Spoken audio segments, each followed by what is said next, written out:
வணக்கம். நான் ஜெய்ஜோஸ், பாரத மனித உரிமைகள் பாதுகாப்பு கழகம்.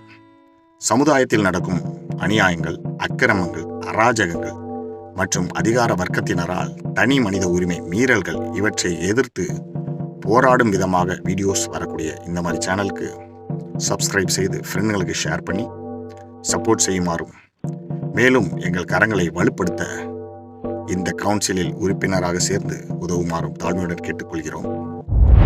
முதலில் நாம் அனைவரும் அறிய வேண்டிய மனித உரிமை. ஒரு மனிதன் வாழ்வதற்கு மனித உரிமை அவசியம். மனித உரிமை என்பது அனைவருக்கும் பொதுவானது. 1948 ஆண்டு டிசம்பர் மாதம் 10 உலக நாடுகள் பல ஒன்று கூடி மனித உரிமை மீறல்களை உலக அளவில் தடுத்து நிறுத்த பாரிஸ் நகரில் சர்வதேச மனித உரிமைகள் பற்றிய உலக பிரகடனத்தை வெளியிட்டனர். இதை ஐக்கிய நாடுகள் சபை ஏற்று பறைசாற்றியது. அதில் மனிதன் வாழ்வாதாரத்திற்கு தேவையான அத்தனை உரிமைகளும் பறைசாற்றப்பட்டுள்ளது.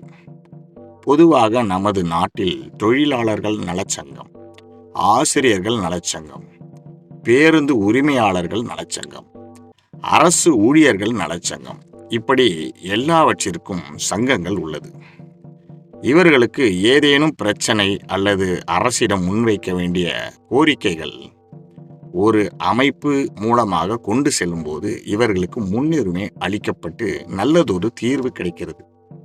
ஆனால் ஒரு தனி மனிதன் இதுபோன்ற நியாயமான தேவைகள், கோரிக்கைகளுடன் அல்லது பிரச்சனைகளுடன் செல்லும்போது அவனுக்கு உரிய மரியாதையோ உதவியோ கிடைக்க வேண்டிய உரிமையோ நியாயமோ கிடைப்பதில்லை.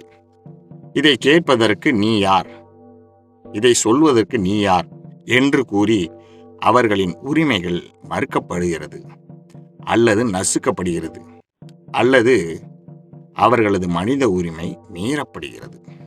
எனவேதான் பல தன்னார்வ மனித உரிமை அமைப்புகள் உலக அளவில் மனித உரிமையை பாதுகாக்கவும் விழிப்புணர்வு ஏற்படுத்தவும் மனித நேயம் மலரவும் தன்னை அர்ப்பணித்துக் கொண்டு மிகச் சிறப்பாக செயல்படுகிறது. இவர்கள் மனிதனுக்கு ஏற்படும் மனித உரிமை மீறல் மற்றும் பல நியாயமான பிரச்சனைகளை அரசு கவனத்திற்கோ மனித உரிமை ஆணையத்தின் கவனத்திற்கோ அல்லது ஐநா சபை வரையிலும் கூட கொண்டு சென்று நல்லதொரு தீர்வு கண்டு மனித உரிமையை நிலைநாட்டி உள்ளனர்.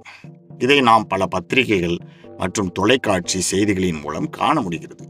மேலும் சினிமாக்களிலும் தொலைக்காட்சி சீரியல்களிலும் விழிப்புணர்வு ஏற்படும் வண்ணம் நடவடிக்கை மேற்கொள்ளப்பட்டு வருகிறது. இருப்பினும் மனித உரிமையை பற்றி மிகவும் அதிகமாக விழிப்புணர்வு கிராமப்புறங்களில் உள்ள அடித்தட்டு மக்கள் வரை சென்றடையவில்லை. உரிமை என்ற வார்த்தைக்கு உரியது என்று பொருள்.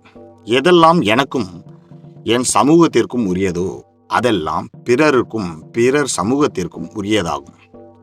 ஒரு இந்திய மனிதனுக்கு என்னென்ன உரிமைகள் இருக்கின்றதோ அத்தனை உரிமைகளும் ஆப்பிரிக்கர்களுக்கும் அமெரிக்கர்களுக்கும் ஐரோப்பியர்களுக்கும் உண்டு. ஆண்களுக்கு என்னென்ன உரிமைகள் இருக்கிறதோ அவை அனைத்தும் பெண்களுக்கும் உண்டு. பணக்காரர்களுக்கு என்னென்ன உரிமைகள் இருக்கிறதோ அவை அனைத்தும் ஏழைகளுக்கும் உண்டு.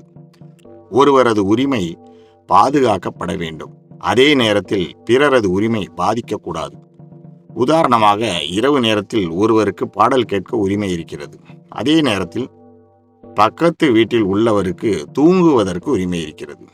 எனவே ஒருவரது உரிமை மற்றொருவரை பாதிக்கும் போது அங்கு மற்றொருவரது உரிமை பாதிக்கப்படுகிறது. ஒருவரது உரிமையை ஒருவர் பாதுகாக்கும் போதுதான் மனித உரிமை மதிக்கப்படுகிறது. ஒருவருக்கு மனித உரிமை பாதிக்கும் போதும் தடுக்கும் போதும் மறுக்கப்படும் போதும் அவருக்கு அந்த உரிமையை பெற்றுத்தர ஒவ்வொரு மனிதருக்கும் பொறுப்புணர்வும் கடமையும் உண்டு. அவ்வாறு இல்லாமல் நமக்கென்ன என்று பொறுப்பற்ற தன்மையில் வாழ்வது மனித உரிமைக்கு எதிரானது. எங்கு மனித உரிமை மீறல் நடக்கிறதோ அங்கு சமூகத்தின் உறுப்பினர்கள் பொறுப்புடன் மனித உரிமைகளை நிலைநாட்டும் போதுதான் அச்சமூகம் நெறிப்படுத்தப்படுகிறது. அப்படி இல்லாமல் பொறுப்பற்றத்தனமாக உறுப்பினர் நடந்து கொள்ளும் போது மீண்டும் மீண்டும் மனித உரிமை மீறல்கள் நடைபெறுகிறது. எனவே மனித உரிமை சிந்தனை உடையவர்கள் மனித உரிமை மீறல்கள் நடக்கும்போது மனித உரிமையை காக்கக்கூடியவராக இருக்க வேண்டும். இவர்கள்தான் பொறுப்புள்ள குடிமக்கள். இப்படி பொறுப்புடன் குடிமக்கள் இருக்கும்போதுதான் உண்மையான ஜனநாயகம் மலரும். மனித உரிமை இல்லாத உலகில் நாம் வாழ்வோமேயானால் மனிதன் மனிதனாக வாழ முடியாது. மாறாக மிருகங்களாகவும் அடிமைகளாகவும் அடிபட்டு உதைபட்டு சித்திரவதைப்பட்டு அடிமைகளாகவும் வாழ்வாதாரமின்றி வாழ நேரிடும். ஒரு மனிதன் இன்னொரு மனிதனை அடித்தாலும் துன்புறுத்தினாலும் ஏனென்று கேட்கக்கூட முடியாது. இப்படி மனிதன் உரிமையோடு வாழும்போதுதான் ஒருவன் நிறைவுள்ள மனிதனாக சுதந்திரமாகவும் வாழ முடியும், வளரவும் முடியும். தற்போது மனிதன் வாழ்வாதாரத்திற்கு தேவையான அத்தனையும் அரசும் தன்னார்வ அமைப்புகளும் உலக நாடுகளும் பல நலத்திட்டத்தின் மூலம் உதவிகளை செய்து வருகிறது.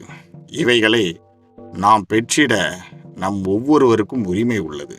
இதைத்தான் இந்திய அரசியலமைப்பு சட்டம் ஐநா சபை வழங்கிய அகில உலக மனித உரிமை பிரகடனத்தின் பெரும்பாலான பிரிவுகளை எடுத்து கையாண்டிருப்பது குறிப்பிடத்தக்கது. இந்திய அரசியலமைப்பின் சட்டத்தில் 3வது பகுதியில் அடிப்படை உரிமைகள் தரப்பட்டுள்ளன. இவை மீறப்படும் பொழுது உயர் மற்றும் உச்ச நீதிமன்றங்கள் வழியாக அதை மீண்டும் பெறவும் உரிமைகள் வழங்கப்பட்டுள்ளது.